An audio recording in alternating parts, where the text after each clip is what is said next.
warm welcome to this seminar on how the growing European military spending is a threat to peace and the planet, who profits from the situation, and hopefully what we can do about it. The event is organized by the European Network Against the Arms Trade and Stop Wapenhandel in the Netherlands. And my name is Linda Åkerström. I'm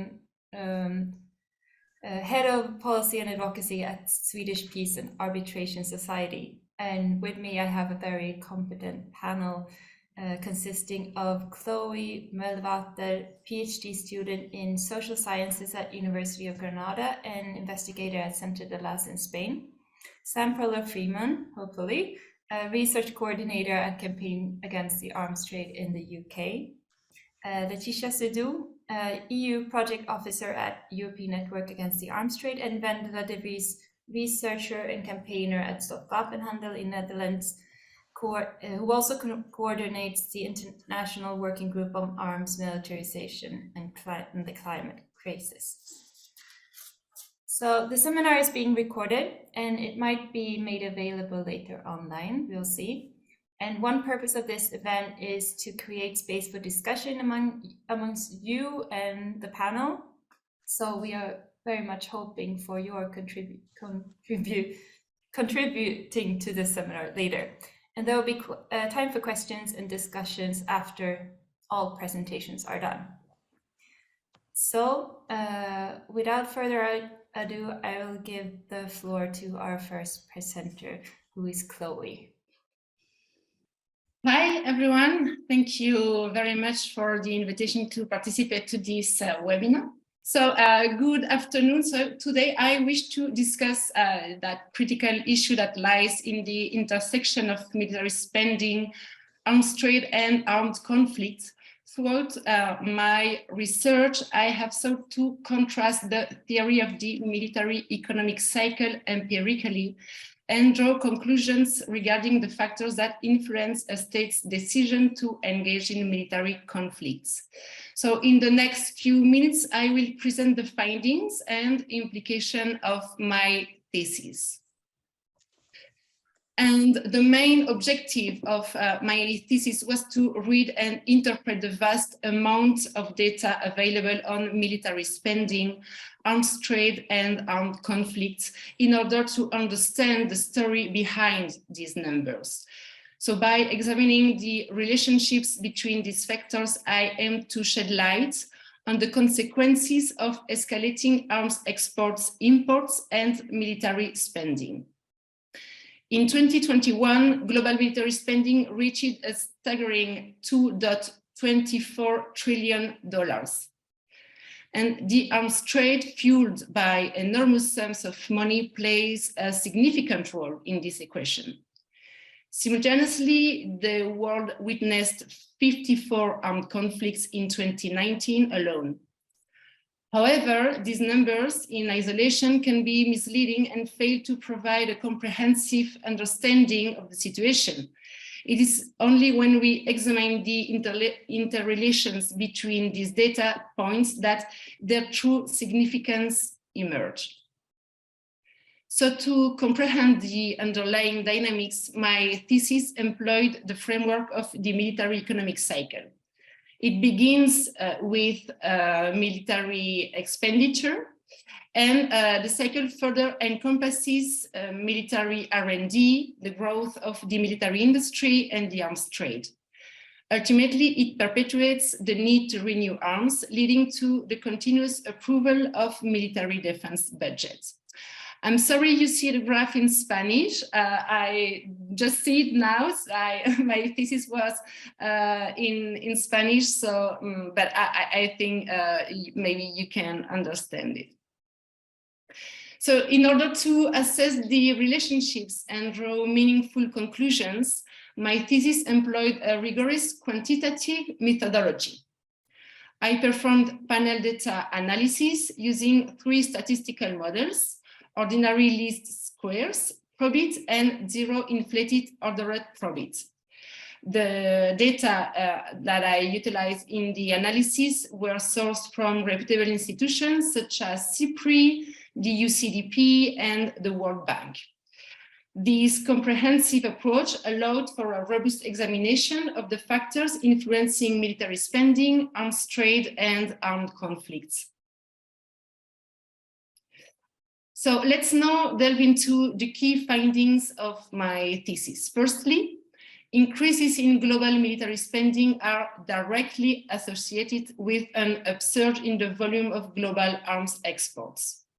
Increases in global military spending are associated with increases in the volume of global arms exports.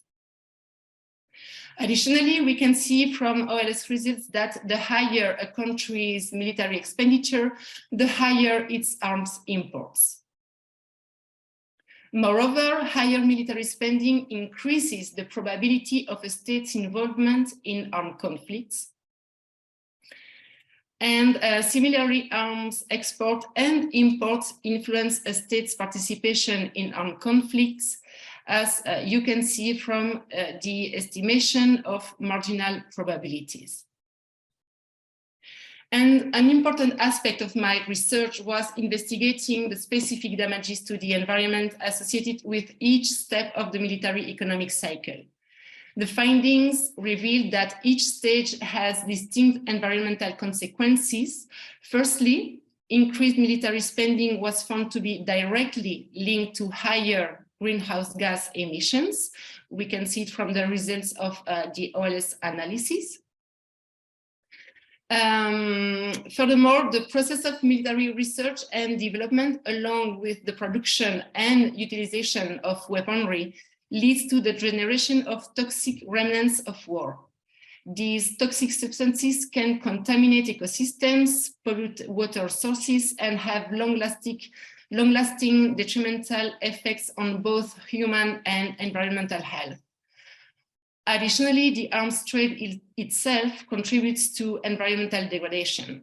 The transportation and disposal of weapons, as well as the extraction of resources required for the production, can result in specific damages to the environment, and these include deforestation, habitat destruction, and the disruption of fragile ecosystems. Now, let's delve into the key point of my research. The first significant finding is that the higher the military spending, the higher the arms imports. And this suggests that countries with greater military expenditures tend to rely on importing weapons and military equipment to meet their defense needs. Another important conclusion of my research is that higher military expenditure increases the likelihood of states' involvement in armed conflicts. These findings suggest that as countries allocate larger portions of their budgets to military purposes, the probability of their engagement in armed conflicts escalates. Similarly, my research highlights that higher arms imports are associated with an increased likelihood of a state's involvement in armed conflicts. And this finding implies that the acquisition of arms from foreign sources can potentially contribute to a nation's willingness to engage in military actions. So in light of the ongoing war in Ukraine, it is imperative to recognize the implications of escalating arms exports, imports, and military spending. The conflict serves as a poignant reminder of the devastating impact that such actions can have on innocent lives, infrastructure, and regional stability. The diversion of resources towards weaponry rather than peaceful means of resolution perpetuates violence, exacerbates tensions, and hinders prospects for a peaceful solution. So the conclusions drawn from my research carry significant implications. Advocating for more weapons not only fuels conflicts, but also contributes to environmental degradation and the perpetuation of violence. So in conclusion, my research has shed light on the key relationships between military spending, arms trade, and armed conflicts. And the findings reinforce the idea that higher military spending and arms trade can contribute to a heightened likelihood of engagement in armed conflicts. Moreover, the robustness of the data attained through extensive panel data analysis strengthen the validity and reliability of these findings. So as we navigate the complexities of global security, let us work towards a future where peaceful resolutions and sustainable development take precedence over the cycle of militarization and armed conflicts. By understanding the interconnected nature of these factors, we can strive for a more peaceful and harmonious world. Thank you very much. Thank you so much. And I'm so sorry for the PowerPoint presentation. That wasn't the best. So thank you for all of you. Chloe. It worked fine. Do we have Sam here? Otherwise, Laëtitia, do you want to do your presentation now? Yes, I can jump in. He should be joining shortly. Ah, yeah, here he is. I am here, but Laëtitia, if you can go first, that would be great. Thanks. Yeah, so you have a bit of time to to recover a bit from the rush. So all of you save no your problem. questions for Chloe until after the presentations. And Laëtitia, thank you. Yeah. And floor Thank is you. yours. You're welcome. So I will also share my screen. Okay. Perfect. So I'm going to briefly make a very brief overview of the European support to the arms industry. There are things that we have been sharing on a regular basis, so I'll be quite brief on the overview and make a very also brief update of the recent developments that are kind of high in the agenda. So by European, I mean, of course, mainly the EU, but I will also very briefly in one slide give some examples of the national level, which I think it's important to make the connection and to see that these are both combined trends, that national and EU, that are feeding one and the other at both levels. That also has implications about how we want to work on that. Okay, why is it not moving now? Next slide. Oh, yeah, here it is. So, as you may remember, we've been discussing that very often in different presentations. So 2017 is the year of a turning point where the EU is starting to use the EU budget directly for military activities, which was really kind of something very new.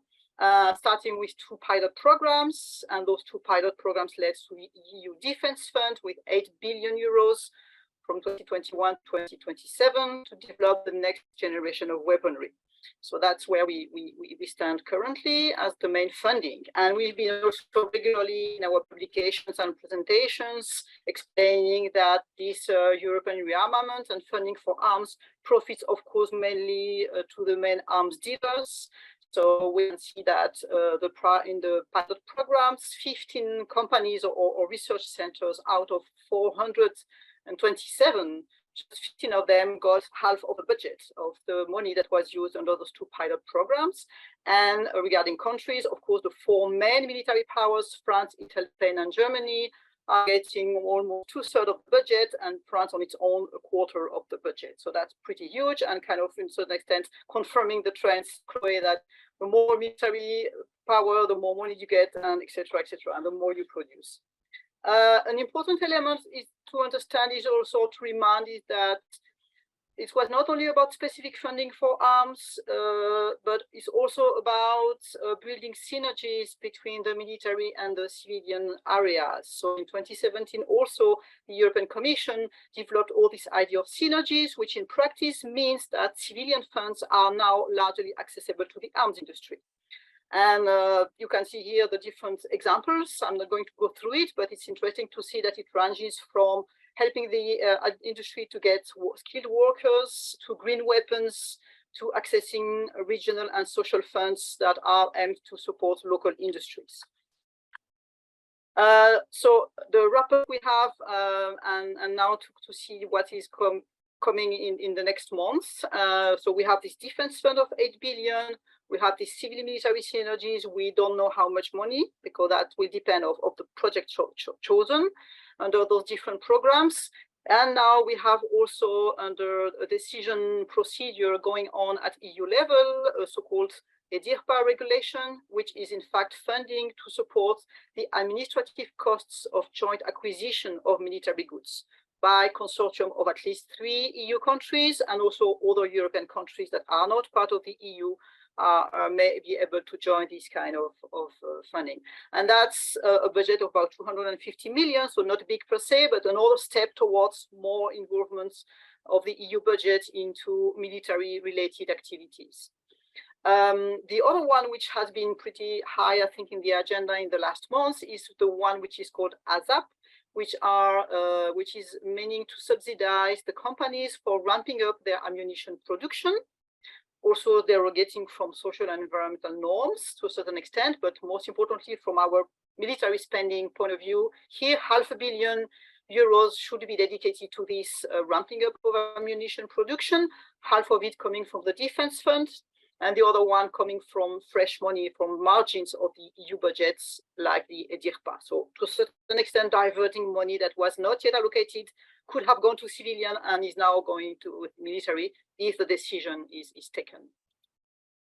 Of course, and I'll be very brief because that's not the point of the discussion, but of course we need to remind this peace facility, which is funded by the member states under a kind of specific envelope, but is still considered as part of the EU, and now has been raised to €7 billion, and a large part of it, as we all know, are largely used to deliver weapons to Ukraine. But what is important also to have in mind is that this is also opening the Pandora box of allowing the delivery of lethal weapons to other countries, which was normally supposed not to happen. So we have the case in particular for Niger, who is going to receive lethal weapons funded through the peace facility. This peace facility might be increased to by another €3.5 billion by 2017. Still a decision to be made, but the possibility is already there. And I just briefly remind that there is something else called PESCO, but that's a kind of separate thing, and I don't want to get too much into details to make it confused, but that's indeed something also existing.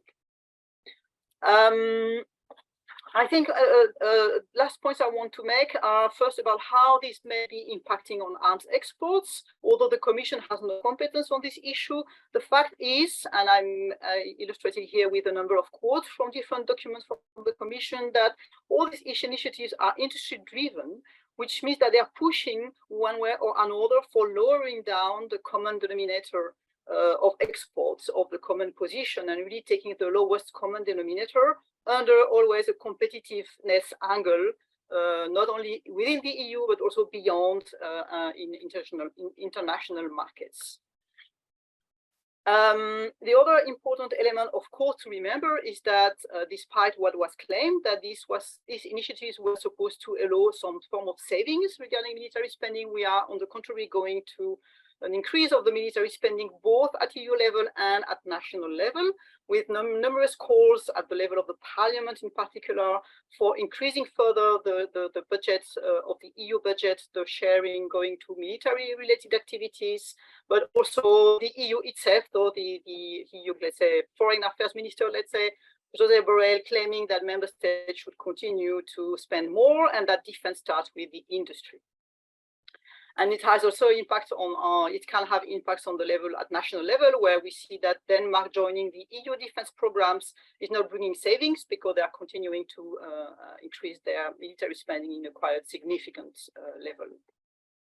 And then the last point I wanted to make are kind of examples of how there are different ways of national support to the arms industry that were already existing, but in many countries are getting higher and are accelerated with the situation of the war in Ukraine.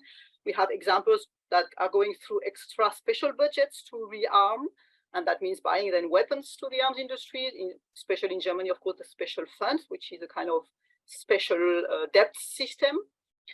We also have this approach of having very favorable contracts or acquisitions with companies. We have a case in Sweden that has been shared by our member, or a case also of Switzerland with excessive purchase of weapons that may not really be necessary.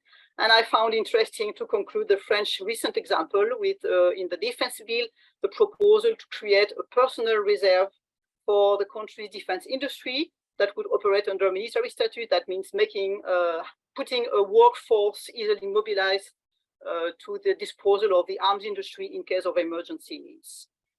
And that's it. I wanted to be quite short. I leave more time for the other elements. Open to questions for those who would like to know more about those elements. Thank you so much, Laëtitia. And save your questions for Laëtitia till after the presentations. Sam, are you ready? You're muted. Yes, apologies for arriving late. I got, it wasn't the classic time zone thing. I mixed up the start and end time. But anyway, I will just share my screen. So I'm just going to talk a bit about some of the data on military expenditure and arms companies' revenues and profits in Europe in 2022. Now, of course, while there have been significant increases, we're only seeing the start of this, well, or the continuation of this, but the start of the acceleration.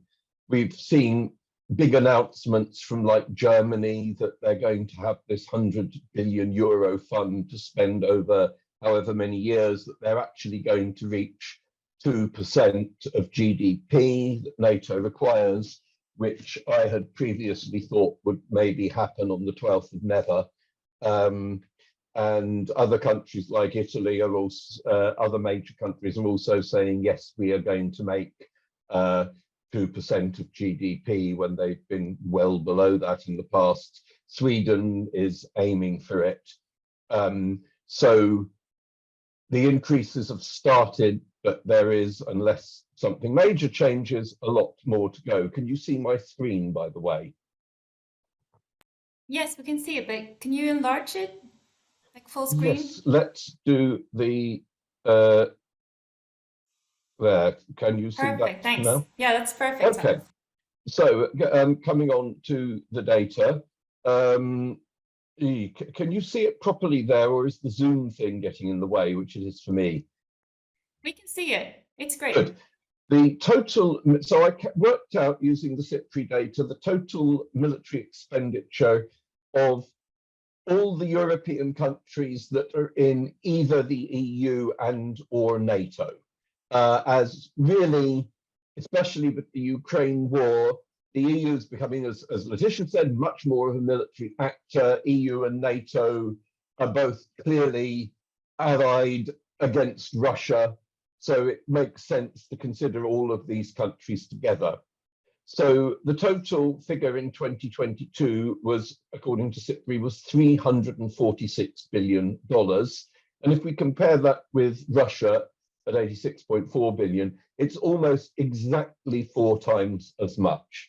So again, the question of why Europe needs to be so mortally terrified of Russia and to increase military spending so further, when even not counting all the US forces that are in Europe, the European countries outspend Russia so much. This is about 1.65% of these countries' total GDP in 2022. And it's an increase of 1.9% in real terms compared to 2021. So not a huge amount, but when you consider all the inflation that there's been in Europe in 2022, some of these figures will be provisional. The inflation means actual spending might end up being more than budgeted. So the actual real increase could be more. And it's just, given that a lot of countries have effectively cut real spending in total because of the inflation, the unexpected inflation, it's really quite significant that military spending has increased in real terms at all. And if you compare with the low point in the spending of these countries, which was 2014, obviously an important year, the year of the Russian annexation of Crimea and the, well, really the start of the war in Ukraine, it's an increase of 29.4%. So that's really quite a substantial increase. just given the top spenders here and what they've been doing, except for Italy, all of them increased in 2022, with the most dramatic one by Poland. If we look at the biggest increases in 2022, we have there Finland, Lithuania, Belgium, Netherlands, Sweden, Poland. 4 of those obviously being ones that neighbour Russia. Belgium and Netherlands a bit of a surprise, but perhaps it's because they're so much further from the 2% share of GDP than a lot of the others. And this now shows the total spending in real terms in constant dollars of these countries, EU plus European NATO, including Turkey, by the way, between those dates have come out very strange. It is supposed to be from 2010 to 2022. So as you can see, the first 4 years it's dipping as a result of the austerity programs that were being carried out in the wake of the financial crisis, and then increasing since things kicked off in Ukraine in 2014. And as unfortunately, as we've said, it's likely this is only the start of the increases. I'll now say a bit about the biggest European arms companies. So the data, the CIPRI data for these companies in 2022 is not out yet, but I looked at their annual reports and applied CIPRI's methodology, which used to be a part of my job, so reasonably familiar with it. Generally, it's pretty straightforward, or I could recreate what CIPRI did in 2021 and apply the same methods to 2022, like which divisions to count or whatever. So the total arms sales, I looked at the top 15. There was no data yet for CEA, CAAT, the French nuclear company in 2022. So for the other 14, it was 95.8 billion euros, an increase again of 1.5% in real terms, much higher in nominal terms, but again, very high inflation eroding that. So I've just listed the companies there. I won't read them all out. That should be Rolls-Royce, not Rolls-Royce. If looking at the operating profit of the above, this time there was no figures for MBDA either. It was 17.6 billion euros, and that was a rather whopping increase of 14.3%. So they're doing very well. It's a little bit lower than that if you exclude like the purely civil bits of Airbus and the, well, most of ThyssenKrupp is civil, so it comes to about only 11%, but that's still a very high real increase. The biggest arms sales increases were Airbus and BAE Systems. And I think, was it Stop Wapenhandel did some, or TNI that did a look at some of the share price data for the top global arms companies, and I did the rest of the European ones. Most of these companies, their shares increase, not all, but most. Some, of course, aren't publicly traded. They're nationalized, like Naval Group or Fincantieri, or owned by other companies like MBDA. But of the ones that are publicly traded, most increased quite a lot. And the biggest increases, Rheinmetall, more than doubling their share price from the beginning of year to the end, not surprising with that juicy 100 billion euros of arms spending promised by the government. Saab 78%, perhaps again impending NATO membership if Erdogan sticks his thumb up, could be a factor there. And then Thales and BAE have both done extremely well. So generally, while not all of the increases are spectacular, we're clearly seeing an upward trend in both military spending and arms industry revenue and profits. And sadly, this only looks likely to continue. So I will finish sharing and I'll stop there. Thank you so much, Sam. That's so interesting and crazy. Wendela, the floor is yours. Well, yes. Hello. Well, I will also have a little bit of data, but I will also look more at a more general perspective on the political side. As Chloé in the first introduction mentioned, the rising military budgets mean a bigger risk to armed conflict. And as Sam remarked, there is already a very huge disbalance between the NATO EU military budgets and the Russian military budget. So you can wonder why these military budgets are so high rising. And what's also an important question, I think, is what is the consequence of all this from the perspective of a very urgent security problem that we have, which is the climate crisis, where many, notably young people, are very worried about because they see their future going up into wood fires, floods, and droughts, and the rising military budgets are of influence on that. Already the military emissions globally are estimated 5.5% of all the global emissions. And what kind of emissions are we then talking about? These are the direct and indirect emissions from military transport and mobility, which are by far the highest and also very difficult to tackle. And this is the emissions from military bases, where governments are doing and defense ministries are doing quite a good job by putting solar panels on barracks and things like that. So that's going down a little, but the transport and mobility is extremely difficult to tackle. Then we have the scope 3, the upstream supply chain emissions. These include the emissions from the military industry. We should also direct them to the emissions of the military. And then also we have identified the scope 3 plus warfighting emissions. This is not an official category under the UN climate panel, but we have to direct them to the military emissions. They include things like fires.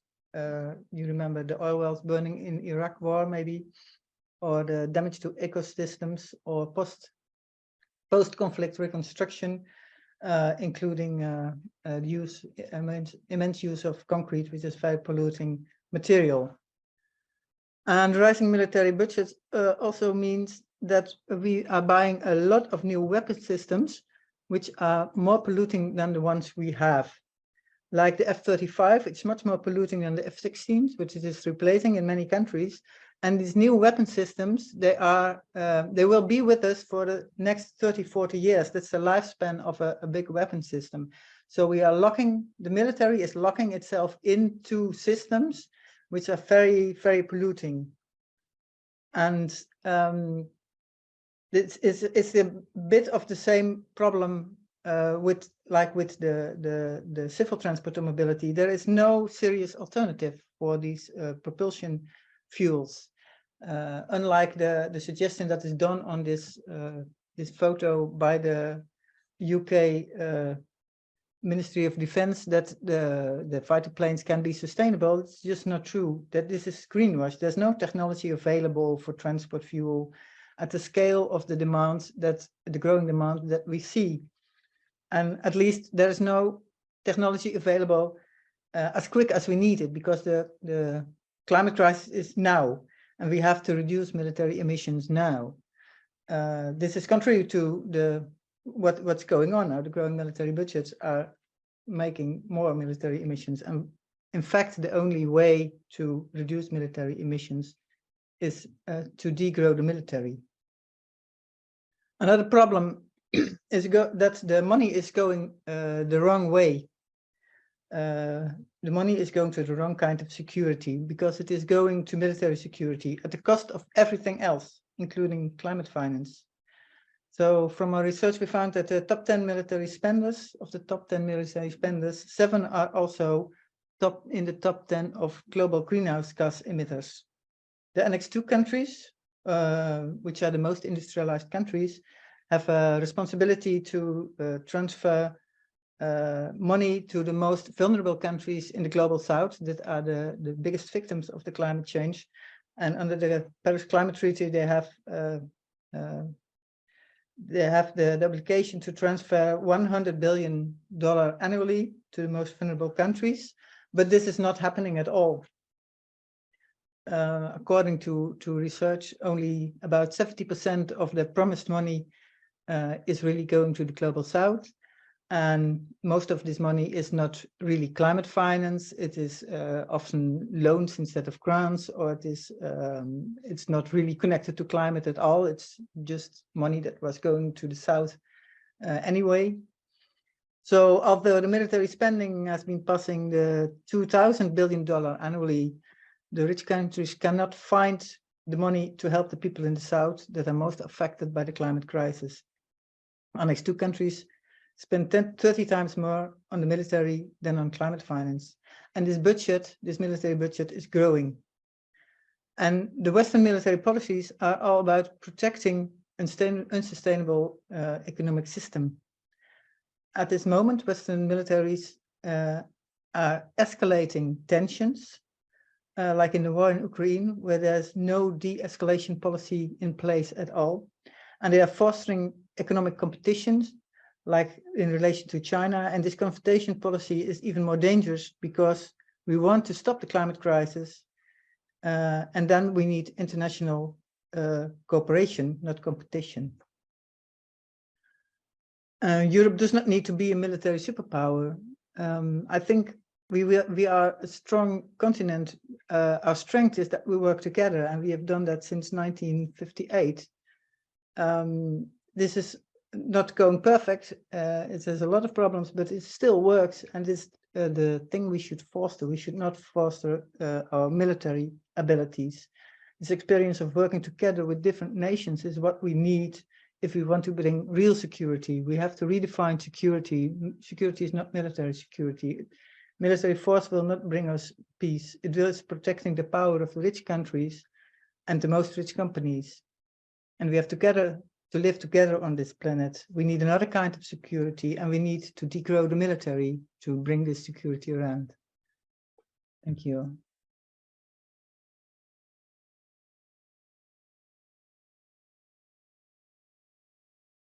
Thank you so much, Wendela. And at this time, we'd like to invite any questions you might have for the panel. As I said in the beginning, we'd like to create this together with you, so we welcome all of your questions.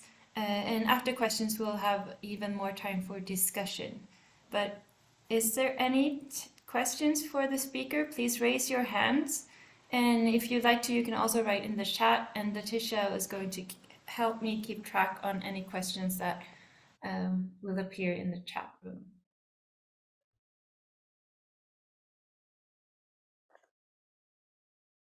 Anyone who has any questions for speakers?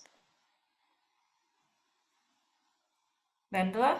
Well, actually, I have a question for Laëtitia, because she said that the European Peace Facility, which is now primarily used to finance the arming of Ukraine, was initially set up, if I understood you well, in a way that it would not provide lethal weapons.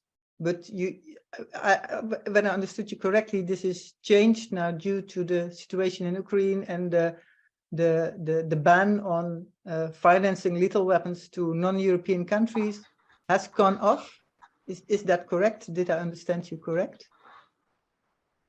Yeah, let's be very precise. There was no legal prohibition to deliver lethal weapons. So there was nothing saying that it was not possible, but there was a kind of consensus that this was not going to happen because there was the need for the agreement of the 27 countries.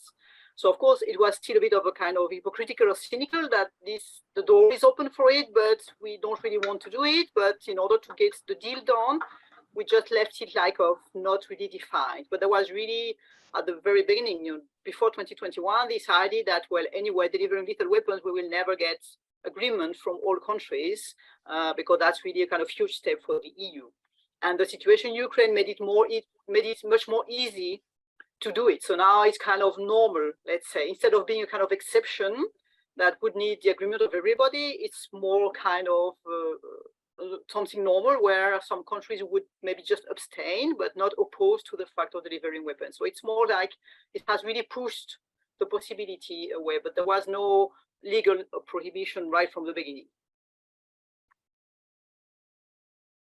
Thank you. If there are not any questions, I have some questions. First for Chloé. You talked about the link between arms exports and armed conflicts. What do we know about how this link looks like? What is there any research about what makes arms exports lead to armed conflict? Yes, thank you for your question. So in my research, actually, I have found a significant relationship between military expenditure and export with a method, which was a probit method. Sorry, that was the non-significant relationship. And I have found a significant relationship with another method. So it seems that there is no clear link between arms export and armed conflict. The link is clearer between arms imports and armed conflicts, which makes sense, of course, because higher levels of armed exports are related with military expenditure, because we know the major spenders are also the main producers, but the link between armed conflicts and armed exports isn't that clear, and actually it wouldn't make much sense. It exists between imports and conflicts because yes, countries have higher military capabilities, so the probability that they engage in armed conflicts may enhance because of their importations. I don't know if that is clear. Yeah, that's what I meant, actually, the importing state, like the effect of the arms exports in the importing state. So that was actually exactly what I was looking for. Let's see, there's a question in the chat.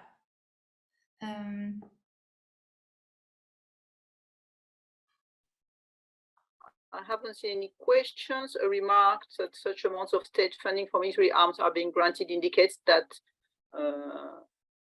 cases being made for this expenditure are very successful. So how this dynamic being addressed? How could we address this dynamic? I guess that's the question from Caroline. Does anyone But there is some lobbying for arms expenditure. Yeah. Anyone in the panel like to answer this question? Well, yes, I can try, and maybe Laëtitia can add from the European Union perspective. Yeah, how to address this dynamic. I think there is a general idea that we really need to arm because Putin invaded Ukraine, and this is a very strong in the public opinion. But I think. Also based on what Sam showed, that the European Union and the NATO countries together are already so much more spending on the military than Russia. There's no really a basis for this fear, but this emotion is very strong because people feel so connected to what happens in Ukraine, and they feel so connected with the people in Ukraine, and they identify so much with the war that is going on, and it also appeals to a very well sort of archetype image in the Western culture of the enemy coming from the east, be it Germany or be in the Red Russians, communist, that this feeling of danger to which we should arm is very strong, and this makes it very easy for military industry to get more money at the moment. I think we have to acknowledge this fear and acknowledge that people are emotional, and at the same time appeal to people to look at the facts and the figures, because they are not well, they are not matching. I think, yeah, that is the thing that we could do and try to do and again. And maybe Laëtitia can add something from the European Union perspective. Yeah, thank you. Yes, well, at the EU level, I would say that the difficulty we have, of course, is to be visible in confronting the lobby of the arms industry, and that makes the importance of cooperation among different peace groups, or sharing the information as much as we can, and make sure that these trends at EU level are also connected with other issues like climate change, but it could be also other aspects of sustainability, sustainable development, humanitarian, whatever, because they are all very much connected. So it's one first challenge we need to face, but that's something we need to continue doing over time to show that there is also a lot of as Wendela said, at EU level, another aspect of what is behind the official narrative of building a Europe of defense to protect citizens is that the facts we are not building at all a European defense. I'm not even saying I want one, but I mean, from their own perspective, the official argument is completely biased. So that's why it's still important to raise that. I noticed that many times when I explain exactly what's happening at the EU level, what is the money for, many people who would say, I'm in favor of a union of defense, I'm in favor of a European army, and that's respectable as an opinion, why not? That's when they realize, oh, but that's not what is happening, in fact. So that's, in fact, I don't agree, although I thought it was the right way, but I realize it is not. So sharing this information, I think it's not so black and white that either you're fully pacifist or not. I think there are many citizens that are really, able to understand that what is happening at EU level is really not something good, neither for them, nor for the rest of the world, nor for climate, even though they might not recognize themselves as purely pacifists. So that's an important part. And maybe just to conclude, as a kind of deadline or important events, let's remind that we have elections next year at EU level to elect the European Parliament. And probably that's also maybe an opportunity for us as civil society and with the support of citizens as much as they can get involved to try and raise the debates, because an issue we have is that there is no real debate in the media, in the press, just kind of critical debate where you will have one point of view and the other point of view together and discussing so that citizens can really make up their minds. They cannot make up their minds because they don't have the information. They don't have two different points of views on which they can then think about and really make an informed decision about those issues. So maybe that's a moment we can work for and use as an opportunity to raise the discussion. Thanks. We have a question from Benoit. Yes, thank you very much. Sorry, I was late. I'm in my village and it's not easy for the connection. First, I want to thank you about the presentation, and I wonder if it was possible to have them, to get them to use it, of course. I heard a question about the research on the link between arms transfers and conflict. There was some already done, and we work a lot on DSA when Amnesty International work on human rights. And we had something in 2005, and the arms transfer to the east of Congo. It was a very good research showing how the weapons arrive and to fuel the conflict. And also, just memories, there was another research we've done on Sudan, South Sudan. We found some tanks coming from Ukraine with a false end-use certificate to Kenya, and they arrive in South Sudan. And short time after, the war was declared between the South Sudanese arms groups against the governmental troops of Khartoum. So it's just few one, but if you look on the former Amnesty report until, I should say, something like 2012, you will find a lot of report in this with the link between arms conflicts and arms transfer. Thank you. Thank you. I have 2 questions in the chat. One is for Chloé.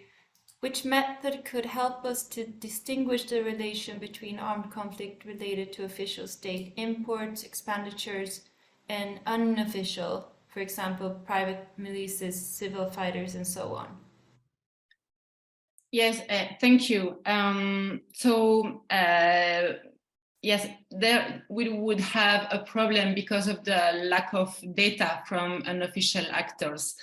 Also, there's a lack of data on small arms, since CICRI provide data on conventional weapons.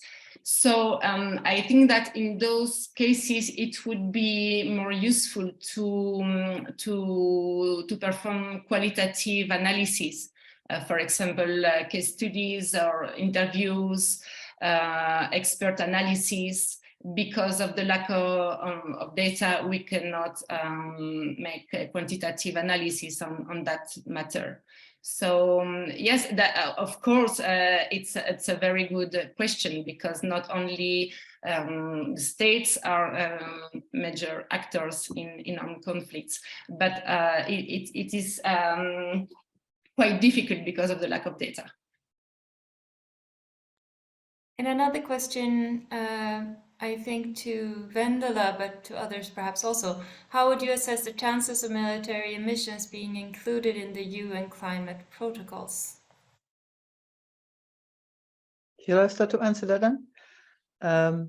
Well, right now the military does not have to report to the UN climate panel, and they have also no obligation for emission reduction. This is the result of a Pentagon lobby in 1998 already, I think, with the Kyoto Protocol.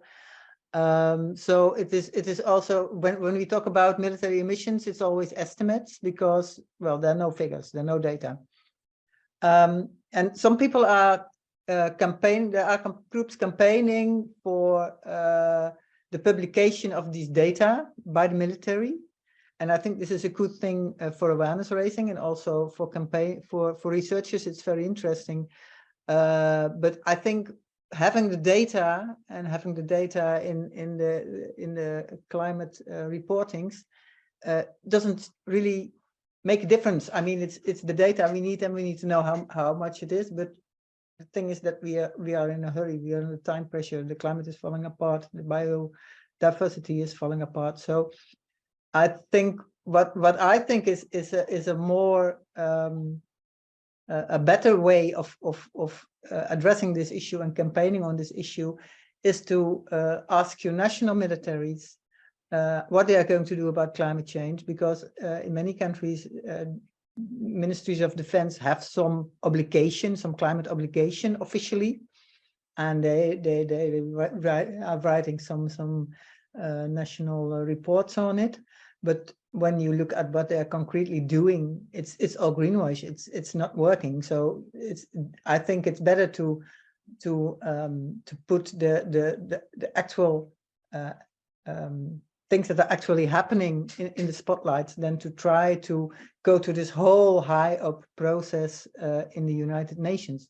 I think it's people working on a United Nations level should try it, but for us as as anti-arms trade activist, I think go to a military factory, ask Airbus how they're really going to make their fighter jet sustainable, because they don't have this technology and they don't have this sustainable air fuel that they're promising to everybody. It's just not there. It's just not realistic. So just expose what they are doing. Thank you. And I'd like to pose a question also to Sam. We all know that the timeline of arms trade is very long, so that arms deals usually take a long time to manifest themselves in actual figures. So I'd like to ask you what your thoughts are about what the future will look like, when we will see the effect in arms trade and profits of the usual, like the really high military expenditure that we see now. Yeah, that's a good question. I mean, some things are likely to take effect quite quickly. So, for example, when countries are ramping up production of ammunition, that could happen quite quickly. Other programs, of course, are much longer. But then, you know, sometimes, like with Germany, if they manage to actually spend this money, that would be quite a rapid increase. So yes, some of the increases might be over quite a long timeline. But when we've looked at smaller countries like the Baltic states, we've seen a really pretty rapid ramp up of military spending since 2014 and even before. I think for the large countries that have large ongoing programs of domestic procurement, it's inevitably going to be a slower rate of increase. For countries that are importing, then you might see it more. You might see it go quite quickly. If they're buying off the shelf, then it's not going to be nearly such a very long time scale for the equipment to be delivered. So yes, I would expect that we'll see continued increases over the next few years, unless there's a sort of dramatic change in geopolitical or economic circumstances. But yeah, the rate of how fast we see it will vary. Thank you. And at this point, I'd like to open up for the discussion to more an open debate, or any thoughts or perspectives or reactions that you might have on this subject. We talked a lot about problems, so how can we try to counter this growing military expenditure and spending and these problems that we've heard about now, and how can we collaborate as a community? Michel. Yes, thank you. I'm appalled when I consider those figures you presented on arms exports or imports. I think it's a great danger for going to war, you know, and I just realized that war is a very great danger, especially for civilians. I like to remind that civilians have the possibility of defense by themselves with nonviolent defense. And I can quote a lot of experiences in history of such civilian defense, beginning by Gandhi in India and during the First World War and the Second World War. And I think if humanity has to survive, you know, civilians have to take themselves means of defense, which are as dissuasive as weapons, in fact, because who wants to occupy a country with civilians just opposing and not cooperating, you know? I think the future of humanity is in the hands of civilians and not in the hands of militaries, you know? That's what I wanted to remind. Thank you. Thank you. Any other thoughts or perspectives? Anna? Activer le son. Hi. Oh, you can't see me now, but can you hear me? Yes. Yes. Okay, great. Hi, I'm Anna Nguyen. I'm calling from GRIP, which in Belgium. It's a small think tank, anti-militarist think tank, and I've done my PhD on exactly Agent Orange in Vietnam and the long-term consequences of war. And from Michel's intervention, indeed, well, there has been attempts to try and dominate and occupy a country in which most of the population was not compliant, and the result was the environment and the people were considered as one single type of enemy to dominate, which is exactly why they used Agent Orange and this whole range of pollutants. So yes, civil resistance and civil disobedience is needed, but we'll have to be careful in the way we use the environment and the way the way militarists can target the environment as a mean of war as well. And what we see now in Vietnam 50 years after the war is the amounts of pollution, of dioxin pollution that persist in the environment, and the amount of money that it takes now to Vietnam and the United States to try and remediate that. So one thing that we could do, I don't know how that could happen, but is to inscribe somehow first ecocide in the crimes that could be prosecuted by the ICC, for instance, and within that legal code, an obligation to remediate, which is what the US is doing now on a quote humanitarian basis, unquote, and not at all on a matter of responsibility, because that responsibility is expensive. So what could be a solution is to inscribe ecocide first in legal codes and an obligation to remediate. That could be a solution. Thank you. Any more voices? Perhaps relating to what Laëtitia brought up on the EU elections that are upcoming. Any thoughts on how that can be used in this situation, or what can be done nationally or in collaboration?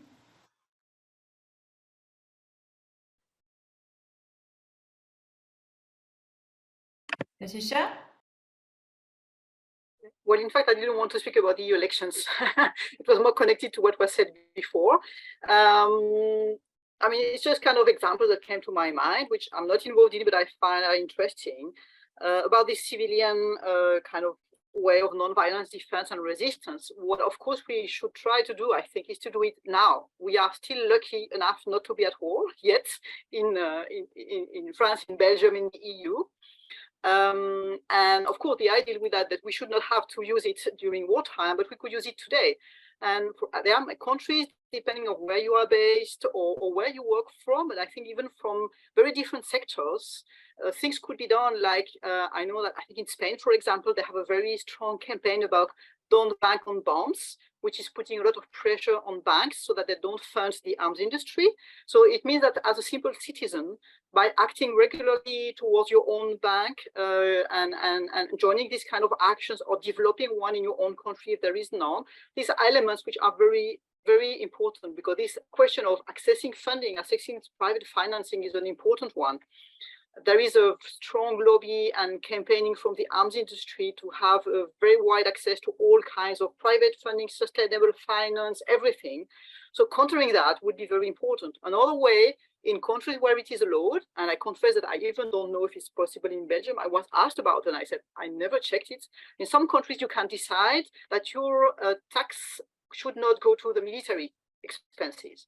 So you can really make a declaration where you refuse that your taxes are used for that. They have to use it for something else. So in countries where this exists, that's typically something that one should know. I even don't know. I'm ashamed that I don't know. I will figure it out. But that's very important. This kind of, it sounds small, but that's also the kind of non-violence ways we have as citizens to act. So I would encourage that anyone who knows about this kind of initiatives or would be in capacity to think about that or develop this kind of initiative, even through citizens' actions to do it. And this question of the reputation of the arms industry and their image is something very important for them. So anything you can do to highlight what they do, share the information you can find either through Facebook, Twitter, or whatever kind of social media you use that explain about. I mean, there was just recently, today, I think this morning in France, there is a whole file explaining how France continued to cooperate with the Russians despite the arms embargo for a number of years already. I mean, we think that still contributed to the military, the development of weapons in Russia. I haven't read the file yet, but that's these kind of things that must be shared because this reputational aspect is really fundamental. I absolutely agree. And in Sweden, there's the same kind of debate about banks and ethical guidelines, and also the arms industry really pushing to increase their image as an important part of society, trying to hide like the parts of the industry that's not well accepted within the public. So I really agree on that being our role to highlight this. Benoit, would you like to intervene? Yes, thank you, Linda. Just to follow up a little bit on what Michel said, there is some non-violence resistance now in Ukraine. The problem is, of course, we don't know because the media are not very keen about speaking about that. But I know that there was some important non-violence resistance in Ukraine, and I think it will be interesting to highlight them. I know that it will be a conference in Vienna very soon on the Ukrainian war, on this topic especially. The second point, it's about the EU election. It was, I don't know if some of you were in the discussion with the Green. Before the war in Ukraine, they wanted to have a new law in the EU space, which forbid any arms export to a country who is in conflict. And we tried to explain them that it was not very interesting as a concept because with the arms trade treaty, we already have a tool, important tool, which can help, but they was very stuck on this this idea. And suddenly, when the war in Ukraine began, they stopped everything. And the German Green were very, very aggressive to go to war and so on.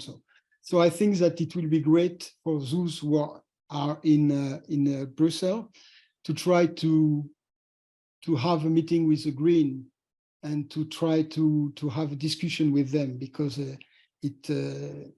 there was our allies, and now that completely changed their position. Thank you. Thank you, Benoit. We also have a comment in the chat about the UN Security Council resolution on cooperation between governments and civilians to promote the safety and security of women. And the idea is to call for mobilizing caretakers of families, that are mostly women, to stop killing young soldiers.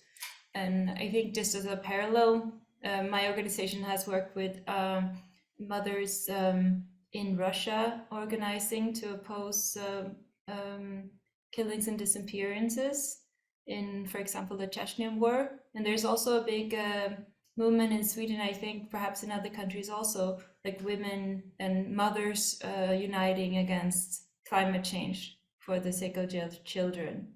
So yeah, that might be an idea to look into. Any more interventions before we close the seminar? There is one more in the chat. Yeah. That is interesting. I can read. Shall I read it or? Yeah, please do so, Laëtitia. So there is indeed a comment about the fact that the example of the air defense in Benelux is managed by the three countries, Benelux, Belgium, Netherlands, and Luxembourg.